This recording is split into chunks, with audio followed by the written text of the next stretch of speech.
जय हिंद दोस्तों। My name is Anurag. Welcome back to Lal classes. अभी हमारा जो पर्सनल प्रोनाउन की क्लासेस चल रही है उसमें आज हम समझेंगे इट्स से रिलेटेड जो हमारे प्रोनाउन होते हैं। ओके, तो आज पहला यूज होने वाला है फॉर थिंग्स विदाउट लाइफ। वो चीजें जिनकी लाइफ नहीं होती है, ठीक है, जिनकी लाइफ नहीं होती है, ना ही उसको हम ही में रख सकते हैं और ना ही शी में रख सकते हैं। क्योंकि जब कोई चीज की लाइफ ही नहीं है तो वो मेल या फीमेल कैसे हम उसका पता करेंगे। तो उसके लिए हम इट का यूज करते हैं प्रोनाउन। आइए देखते हैं। तो एग्जाम्पल हमारा है here is your book take it away. ये रही आपकी बुक, टेक इट अवे, इसे ले लो। अब आप देख रहे होंगे तो ये बुक के लिए यहाँ पर इट यूज हुआ है। अब आप अगर इसको ध्यान देंगे तो ये बुक है, ये ना ही हमारा मेल में आता है ना ही फीमेल में आता है, और ऊपर से ये क्या है, ये बिना लाइफ की, इसकी कोई जीवन नहीं है। ओके, इसकी कोई सांस नहीं चलती, तो ये इसकी लाइफ नहीं है। ठीक है, और जब लाइफ नहीं है तो इसी के लिए जब हमने प्रोनाउन यूज किया तो वो किया इट। आइए दूसरा यूज समझते हैं इट का। For animals unless we clearly wish to speak of them as male and female. Animals के लिए जब तक कि हम क्लियरली मतलब कि इच्छा ना करें उनकी बताने की कि वो मेल है या फीमेल है, जैसे कि लिखा हुआ है और हम जान ना पाए, ये भी आप कह सकते हैं। He loves his dog and can not do without it. वो अपने कुत्ते को बहुत प्यार करता है और उसके बिना वो कुछ नहीं कर सकता। अब आप देखेंगे कि जो डॉग आप देख रहे होंगे, इसी डॉग के लिए कि जो यहाँ पर इट आया हुआ है वो इसी डॉग के लिए आया हुआ है। तो इसका मतलब ये हुआ कि हम जो इसका ये डॉग है इसका जेंडर नहीं जानते कि वेदर इट इज मेल या फीमेल, तो इसी वजह से हमने इसके लिए इट यूज किया। तो वो एनिमल्स जिनका हम क्लियरली नहीं जानते, क्लियरली जो है अच्छे से ये नहीं जानते कि वो मेल है या फीमेल है, तो हम उसके लिए इट का यूज करते हैं। ओके, थर्ड यूज समझते हैं। For a young child unless we clearly wish refer to the sex. Okay, जब भी बच्चा पैदा होता है तो जब नर्स आती है बाहर ऑपरेशन थिएटर से तो वो सिर्फ ये बता जाती है कि अभी बच्चा हुआ है, मगर वो ये नहीं क्लियर करती कि बच्चा बच्चा हुआ है या बच्ची हुई है। तो उससे क्या होता है कि तब तक के लिए हमको ये क्लियर नहीं होता है कि उसका जेंडर मेल है या फीमेल है। तो तब तक हम अगर कोई से भी बात करेंगे, कुछ लिखेंगे भी उसके बारे में बच्चे के लिए भी, है ना, तो तब हम जो प्रोनाउन यूज करेंगे तो ही और शी यूज नहीं कर सकते, क्योंकि हम जानते हैं कि हमको ये नहीं पता अभी तक कि वो लड़का है या लड़की है। तो हम दोनों के तो हम मान के करेंगे कि न्यूट्रल जेंडर मान के करेंगे। ठीक है, कि अभी हमको ये चीज क्लियर नहीं है कि वो लड़का है या लड़की है, डॉक्टर ने बस ये बताया है कि बच्चा हुआ है।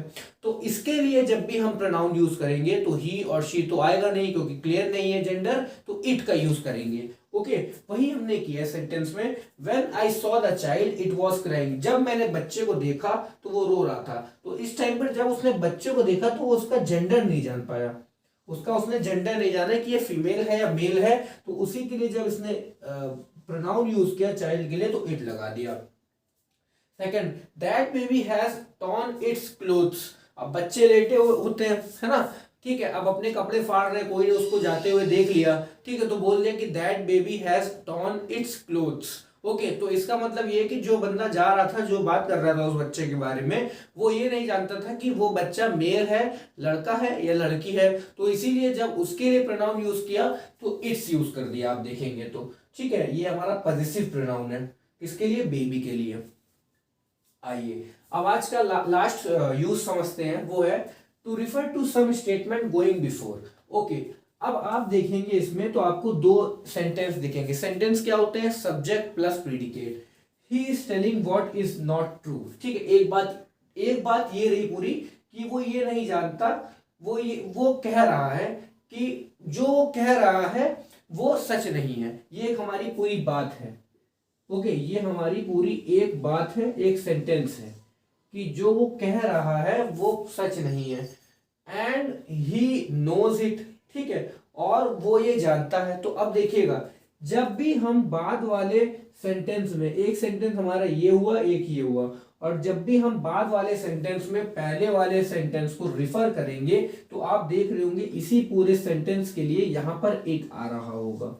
ओके, तो ये जो हमारा यहाँ पर इट आ रहा है वो इस पूरे सेंटेंस को रिप्रेजेंट कर रहा है, फर्स्ट सेंटेंस को। अगर हम चाहते तो यहाँ पर इट की जगह पर ये पूरा सेंटेंस भी लिख सकते थे, मगर ये जगह ज्यादा ले लेता, तो हमने उसको सिर्फ एक वर्ड से डिनोट कर दिया। ठीक है, अब ये सेंटेंस ना ही कोई लड़का है, अगर ये लड़का होता तो हम हिज कर देते, हिम कर देते, अगर ये लड़की होता तो हर कर देते, शी कर देते, मगर ये ना ही लड़का है ना ही लड़की है। अब इसके लिए हमको प्रोनाउन यूज करना है, तो हमने ही is telling what is not true को एक मान लिया, एक स्टेटमेंट मान लिया, और एक स्टेटमेंट मान के हमने क्या किया, जब यहाँ पर हमको इसके लिए कोई प्रोनाउन यूज करना था तो हमने इट यूज कर लिया।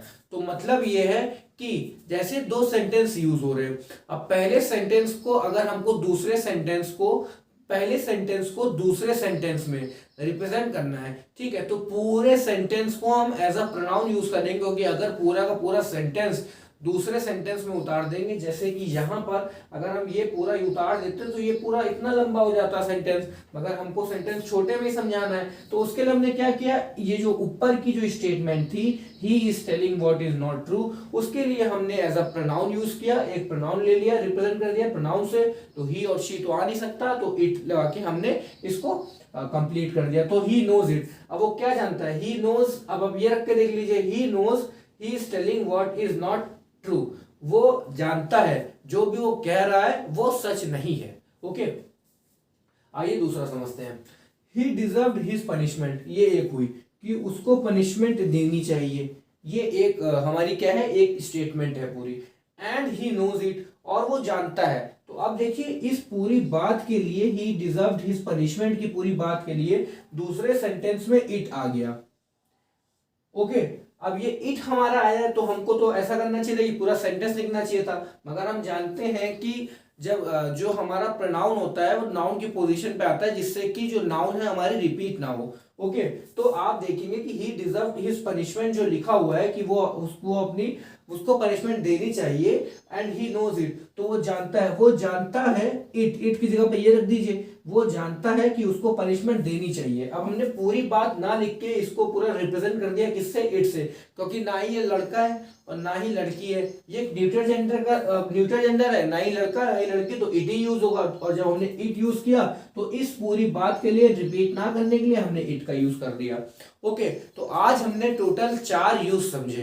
पहला यूज ये समझा कि कोई भी चीजें बिना लाइफ की उसके लिए हम इट यूज करते हैं, जैसे कि बुक, पेन, चेयर। ओके, फिर दूसरा रूल हमने ये समझा एनिमल्स के लिए, जब तक कि हम उसका जेंडर ना बताना चाहे कि वो मेल है या फीमेल है।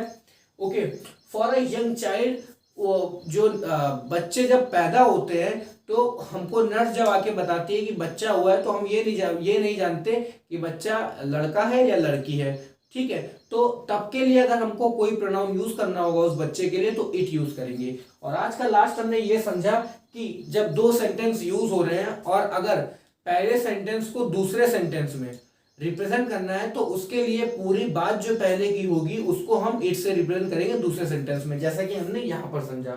तो चलिए अब कल हम 2-3 और रूल्स इसके बचे हैं ईट के, उसको समझेंगे। फिर मिलते हैं, अपना ख्याल रखिए। थैंक यू सो मच, जय हिंद।